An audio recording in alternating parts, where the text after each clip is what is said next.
You will hear a telephone conversation between a hotel receptionist and a customer. First, you have some time to look at questions 1 to 5.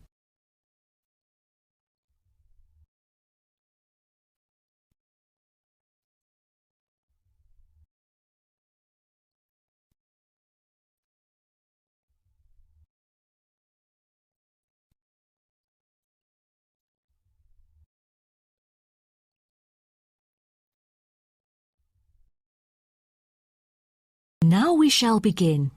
You should answer the questions as you listen, because you will not hear the recording a second time. Listen carefully and answer questions 1 to 5. Good morning, Sunset Hotel. How may I help you? Good morning. I just saw an advert in the paper about your hotel. Where exactly is it located? We are situated on Sunset Avenue, north of the beach, close to many scenic spots. It is an ideal choice for travellers interested in sightseeing. That's great. Is there a vacant 4-bed room? We'll be travelling with our 2 sons, aged 9 and 11, so it's best that we are able to stay in one room. Let me check. Just a moment. We only have a few 4-bed rooms, and I'm afraid they are fully booked at the moment. The earliest time available is August, but there might be some left in July if a previous customer cancels the reservation. Oh, that'll do. How much would the room cost me? It's €77.50 during peak time, but the price would be much lower during off-peak season. Only €50. So, if I book a room right now, is there any discount? Yes. We do offer a 30% discount for any reservation made 1 month ahead of schedule. It is a very reasonable price. That does sound tempting. Does the price include anything? The price includes 2 breakfast vouchers per room per day. You can use them at 2 different restaurants in our hotel. There's also a 20-minute spa trial available, but you have to book it beforehand at the concierge or directly at the spa centre. I'm wondering if there is a hairdryer in the room. It takes ages to dry my hair without one. Do I have to bring one? No, there is absolutely no need to bring that, for each room is equipped with a hairdryer. But I have to inform you that towels are not provided. You'll have to bring your own, or hire some at the front desk. Oh, I see. Before you hear the rest of the conversation, you have some time to look at questions 6 to 10.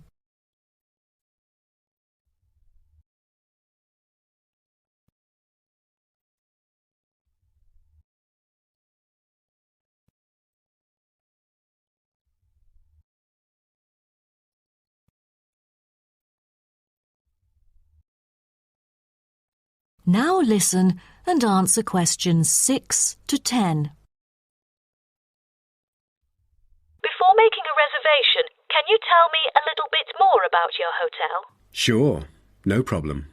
We aim to please our guests by providing impeccable service at all the modern amenities, trying to make them feel at home. In the lounge, there are a list of books, ranging from contemporary literature to classic poetry, free for any guest to read. There is also a games room, offering a number of indoor games, including popular board games like Monopoly, as well as the beloved table soccer. A nice place to go on rainy days. Are the computers available in the hotel? I might have a few emails to respond to during my stay there. I'm afraid we currently do not provide any for our customers. However, internet is available within our hotel premises. Just use the room number and the guest name to log in. That means I have to bring my own laptop then. All right. Because I'm travelling with my 2 sons, is there anything that they might be interested in? Yes. A popular activity here for children is collecting shells on the beach. Our hotel has a private beach.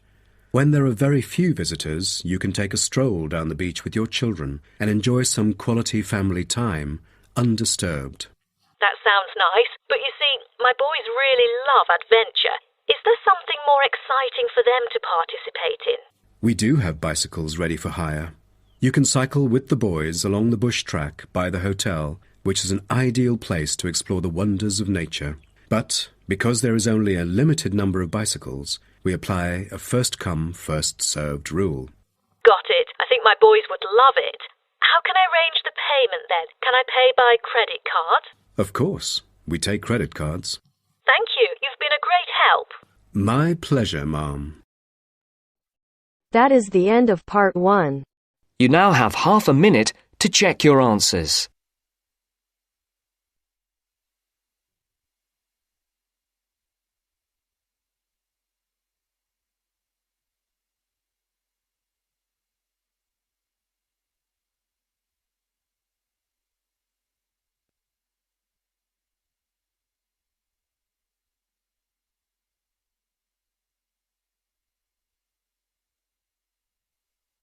Now turns to part 2.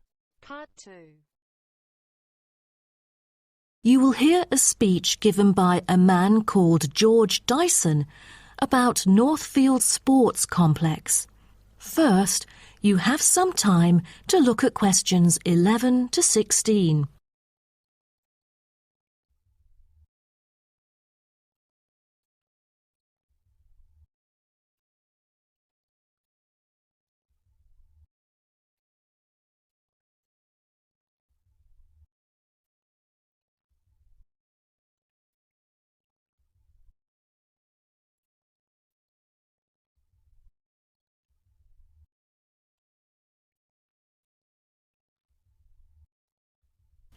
Now listen carefully and answer questions 11 to 16.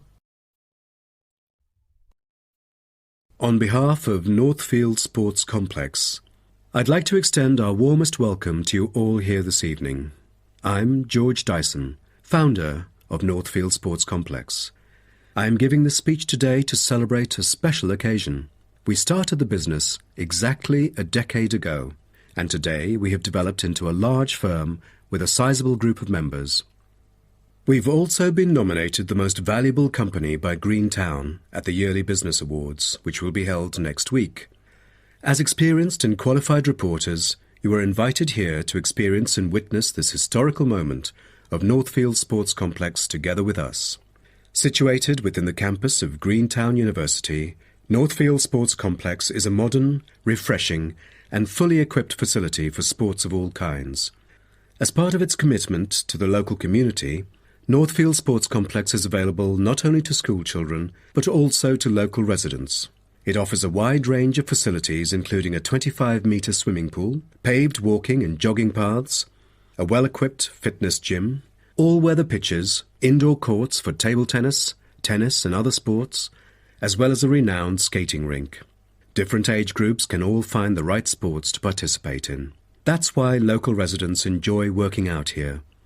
As a result, natives here are healthier than most of the people within our nation. The whole town is very proud of having nurtured 2 world champions who were once both trained right here in our skating rink. Thus, it has become the ideal venue to learn to skate and have fun. But what I take pride in most of all is the skating rink that has stirred the interest of boys and girls here in local schools to skate. Since opening, an increasing number of pupils have been paying regular visits to the skating rink. A new yoga classroom with trainers will be open next month for mothers with babies. They can bring their own yoga mat and work out together with their babies. This will be a great way for them to get healthy and meet other mums. There will also be a brand new gym open to the pensioners in the near future. Just this month, a new swimming pool is open to all fitness levels with special offers for those without a job. Our complex is open daily from 8 a.m. to 9 p.m. except on Thanksgiving and Christmas.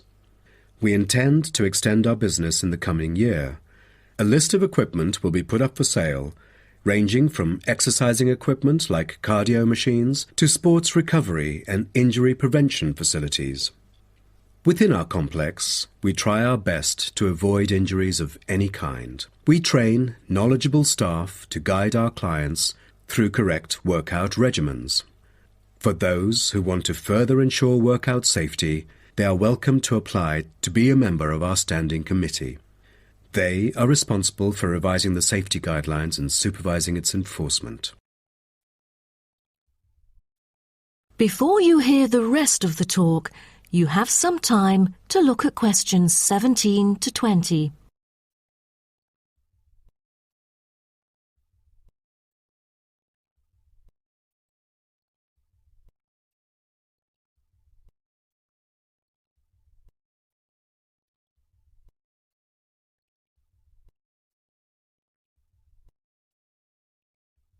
Now listen and answer questions 17 to 20.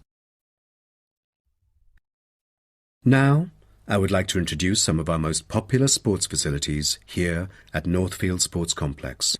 Our 25-metre swimming pool is the centrepiece of the complex, combining modern, bright and airy surroundings with fully up-to-date changing facilities. The pool is excellent for learning how to swim, improving techniques and, of course, competing in school competitions. It is also bookable for private functions, including pool parties where lifeguards are available. Next, we have the only climbing wall throughout the whole town. Many would see rock climbing as a type of extreme sport, exposing great risk to those who participate. But actually, under proper guidance and with close supervision by the coach here, it is a perfect sport for the youth to increase their flexibility and strengthen their muscles. I have to mention our skating rink once again. As our most popular facility, it has been prominently featured in a TV commercial we've released recently. There is no other skating rink larger than ours within the whole nation. Also, our state-of-the-art gym is an inspiring place to train and keep fit in relaxed and friendly surroundings. The Techno gym equipment enables our clients to measure their performance. If you book a one-on-one trainer, he or she might suggest a future training plan and help you train more systematically. That is the end of part 2. You now have half a minute to check your answers.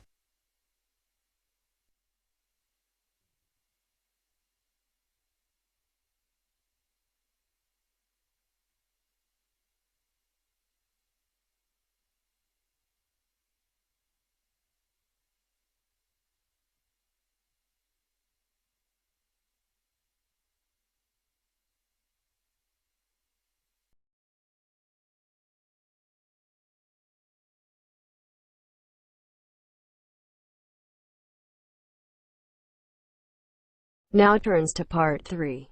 Part 3. You are going to hear a conversation. Before you listen, please look at questions 21 to 30.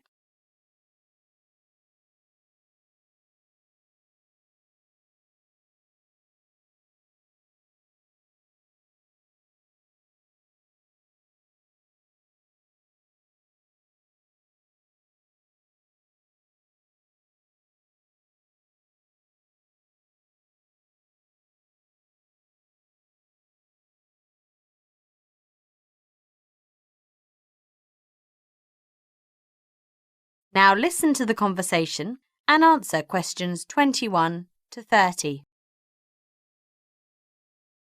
Jenny and Kevin, now, I asked you to look at the case study on the marketing of JTL Foodstuffs Company as part of your exam assessment. It's remarkable because the two main products, cheese and chocolate, are well received in many countries, while still face several problems at the moment, and I want you to track how they manage it. Let's start with you, Kevin. Having read through the case study on cheese, please just summarise what problems JTL had to take on board. Well, of course, what first came to my attention was that the main consuming countries are Italy and Germany, and JTL has a large market share in these two countries. But at present, the sales status still differs. The sales volume in Italy goes up with 13% increase rate annually, while in Germany keeps even. This is something that had many causes. On top of that immediate problem, what had also happened over the last 2 years was that, although they had invested in an expansion plan as well as a comprehensive propagation project in Germany, they had to face up to increased competition. Yes, I think that's fair. And Jenny, you focus on the sales of chocolate. What did you find? And what did the company define as the reasons for the problems? Well, I think they've hit on the same things. In Italy, their chocolate has a loyal group of consumers, and the sales go up for 12% annually. However, in Germany, it is not so optimistic, and it has fallen 4.5% since last year. Through the investigation, I found that the marketing strategies are quite different in these two countries. In Italy, they choose to locate the stores on the nearer children's school. That is location competition. But in Germany, they just put the product on the second cheapest brand. That is price competition. Before you listen to the rest of the conversation, you have 30 seconds to read questions.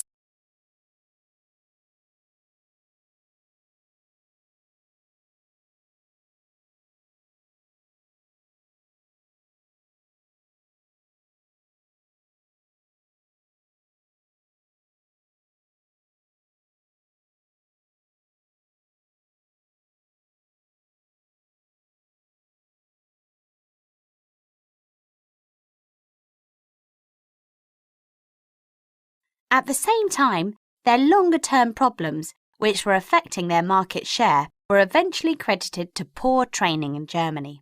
Many staff haven't received formal training before entering the store, and having looked at the details in their last report, I think that's right. So, on to the larger issues then. Kevin, what do you think the company will do? Well, obviously they have the choice of accepting the very favourable terms that another company, KMG, a local food company, has offered them to buy the sole dealership. That may mean giving up part of their management or even changing a new brand. Well, you mustn't always assume that mask threats require dramatic solutions. Sometimes there's a simple fix, such as changing the guy at the top. But a more probable approach, and one which I think would have more chance of success, would be to alter how they're running things, the management layers and the processes. So in your analysis, try to think of all the options. Jenny? I agree. When I was talking to the marketing manager, he said to me that he thought the company had got a great management ideal, but they haven't put it into practice, and that could cost a lot to put right. Ah, well. In fact, what I want you two to do is to go away when we've finished our discussion today and write a report. We've looked in general at the marketing of JTL both in Italy and Germany over the last few sessions, and I want you to take JTL as an example and suggest some ways in which they might overcome their problems, and outline the reasons why you think as you do, but try and keep it intrinsic to the company rather than drag in other examples. Is that okay, Kevin? Yes, I think I can do that. Personally, I've got great hopes for it. I think it will recover. According to my survey, I found that the quality of product itself was dominant factor affecting the consumption in Germany. In my opinion, they should guarantee the supply of cleaning products. Meantime, change the colour of package, which can in turn arouse consumers' appetite. I think it can recover too. In my mind, container, materials, and image are all important parts that should be attached more importance on. What's more, the company definitely needs a boost to attract more highly skilled workers if their recovery is to be long-lasting. What do you think, Kevin? Absolutely. The advertising propagation they did in Germany was quite inadequate, and they should carry out a comprehensive plan for the extension of advertisement. I agree with both of you about the advertising extension. That's where they could do with some innovation to get sales kick-started. Anyway, let's see what you... The end of part 3. You now have half a minute to check your answers.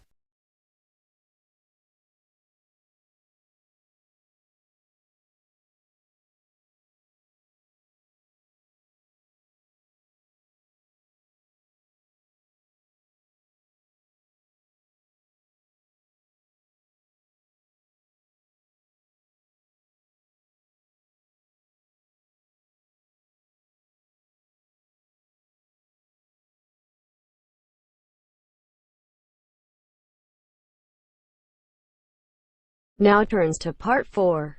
Part 4. You are going to hear a lecture. Questions 31 to 40 are based on the lecture. Before you listen, please look at questions 31 to 40.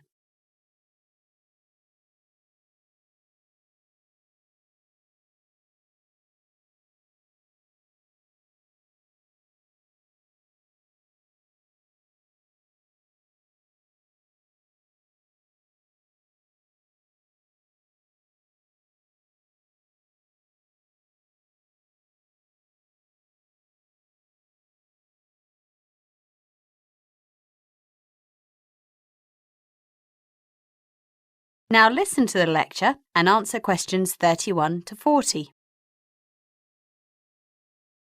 All around the edge of Africa, along the coastline, near the continent's ports, are monuments to exploitation. For example, on the island of Gori, just off the coast of Senegal, there's the slave house. This was the last place many Africans saw before being shipped off to a lifetime of slavery in America, or, just as often, to death on the high seas. There are many more places like this dating from the 350 years or so of the African slave trade. When people wonder why Africa is so poor, they need to look no further for the start of an explanation. The end of the slavery was followed by a century of colonialism. Some people argue that colonialism brought limited development, railways and schools and so on. The system was principally designed to turn Africa into a vast plantation and mining site for the profit of outsiders. Of course, some Africans gained from this period. Chiefs who sold their enemies to the European or Arab slavers, for example, and coastal people who creamed a little off the colonial trade which flowed through their land. But on the whole, for almost half a millennium, the general rule was systematic exploitation. This must, surely, be the basic reason why Africa is poor. You could add that the climate is punishing, that tropical diseases are rife, and that today's independent African rulers are far from perfect. All true, but these factors, powerful in recent decades, seem marginal when set against to the pattern that was set for centuries. The solution has been aid, emergency aid, development aid, agricultural aid, economic advices. Billions of dollars is worth of it. The problem with this solution is that, patently, it hasn't worked. On the whole, Africa has got poorer. The failure hasn't really been the idea of real aid, but the misuse of that term. Clearly, if, in the famous phrase, you teach a man to fish, you're probably helping him. But most aid hasn't been like that. Most of it has been top-down aid, and money that's given to African governments does the political bidding of the aid givers. A good proportion of it has been creamed off by the recipient government's officials, and another large chunk of it paid back to the so-called donors in consultancy fees, salaries, cars, houses and servants for aid officials, debt repayments and the purchasing of arms. And yet, to say aid hasn't worked in the past is not the same thing as saying aid can't work. On the great scale of things, aid, or more precisely the type of aid that's generally been given in the past few decades, hasn't worked. But a little of the right sort of aid, carefully directed and monitored, would be a lifeline for them. For example, if a few $1,000s is spent on a borehole, which is a lifeline to the precious water deep underground, those farmers who live on the plantation may receive great enhancement of their life quality. That is the end of part 4. You now have half a minute to check your answers.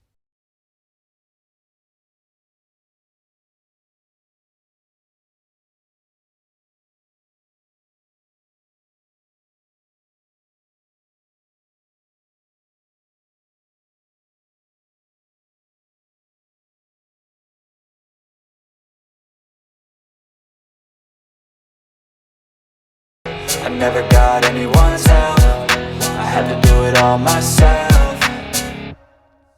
I don't ever slow up, no I don't take sh*t. I got no love for the fakeness. If you wanna play tough and wanna hate this, I'll always show up and make a statement. I don't ever slow up, no I don't take sh*t. I got no love for the fakeness. If you wanna play tough and wanna hate this, I'll always show up and make a statement. Gonna learn the consequence of being incompetent. Mental health is confidence, dreams into modestness. I'm not here to save the day,